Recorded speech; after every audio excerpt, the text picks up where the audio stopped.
So Threads is here.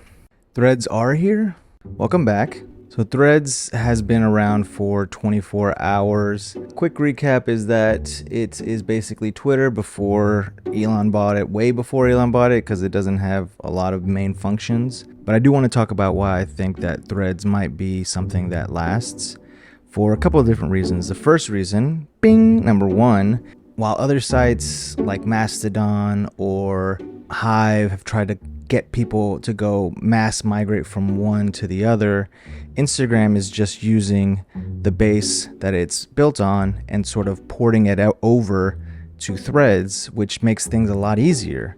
At least it was easy for me, because you clicked a box, my bio moved over, my username moved over, my profile name moved over, and now I was just on Instagram's version of Twitter. Whereas something like Reels, you were asked to sort of create something new within the same game plan. Okay, I'm gonna turn on the AC and it's too hot. It's too hot. Mark, you're gonna have to do something about this climate, Mark. Number two, and mind the sound please, is that it's a huge dopamine hit to sort of wake up with hundreds of followers on this new thing. People are joining, people are following you, your phone is just like buzzing constantly. It's kind of annoying actually. All of these new people that you've been following are not interacting in a very different way, because Instagram and Twitter are so much different than Instagram and TikTok. It actually brought a new life to a lot of people that I liked their follow, but then I became immediately, within 24 hours, I became immediately interested in their Twitter mode. MacArthur Joseph is one of them. That is a good follow. It's important to mention this is still just the feed. There's no, threading of the needle or whatever they're going to call it. There's no DMs or TMs or VMs. I don't know. I'm going to read what I wrote here. Hopefully this recruits the Twitter folks that Elon fired to continue their thing on Threads. I think that at least this has the bones of Twitter and the community is brought over in one fell swoop.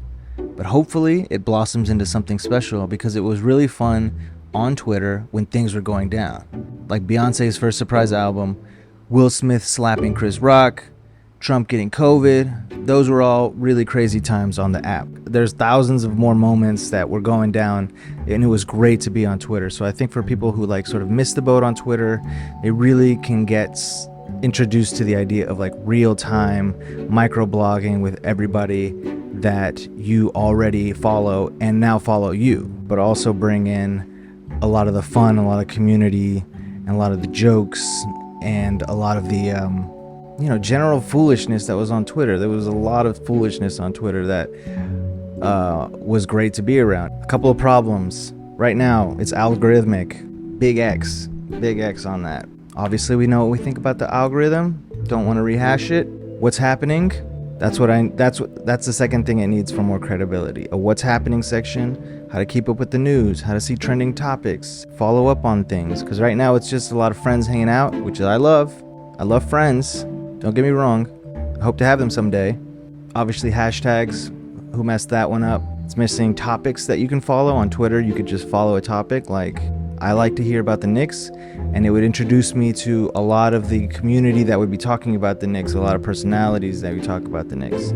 And what I learned is that I really don't like Knicks fans as much as I like being a Knicks fan. So that was a disappointment. Anyways, that's my quick thoughts on Threads. I am a huge fan. I've been off of Twitter since November, and I've been on Twitter since 2012, and it was my favorite social media platform. And it's been kind of sucky to see what Elon has been doing. Imagine you live in a city and Elon moves in, and everybody can't stop talking about Elon, and everyone can't stop discussing what's he gonna do next, and everybody's doing everything they can to get his attention, and the entire infrastructure of the town begins to reshape itself because of Elon, and blah blah blah. And that would be a very terrible thing for that town. And I'm not talking about Twitter. I'm talking about Austin. Bye.